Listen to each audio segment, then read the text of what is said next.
দেশের পাচার হওয়া অবৈধ সম্পদ পুনরুদ্ধার করা বর্তমানে আমাদের অন্যতম শীর্ষ অগ্রাধিকার। গত 15 বছরের দুর্নীতির মাধ্যমে শত শত কোটি ডলার অবৈধভাবে বিদেশে পাচার করা হয়েছে। আমরা নিরলসভাবে এই সম্পদ ফেরত আনার চেষ্টা করছি, কিন্তু সংশ্লিষ্ট দেশগুলোর আইনি প্রক্রিয়া এবং অন্যান্য নানাবিধ প্রতিবন্ধকতার কারণে আমাদের এই প্রচেষ্টা বারে বারে বাধাগ্রস্ত হচ্ছে। সংশ্লিষ্ট দেশগুলোর দৃঢ় সদিচ্ছা ছাড়া আমরা পাচার হওয়া অবৈধ সম্পদ পুনরুদ্ধারে সফল হতে পারছি না। বিশ্বের বিদ্যমান অর্থনৈতিক ব্যবস্থা উন্নয়নশীল দেশ থেকে সম্পদের এই অবৈধ পাচারকারীদের কার্যকরীভাবে প্রতিরোধ করতে ব্যর্থ হচ্ছে।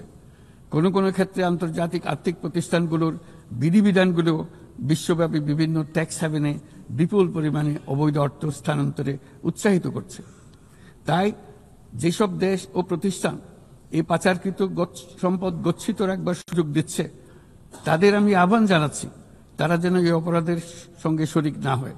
এই সম্পদ তার প্রকৃত মালিককে অর্থাৎ কৃষক, শ্রমিক এবং সাধারণ করদাতাদের নিকট ফিরিয়ে দেন।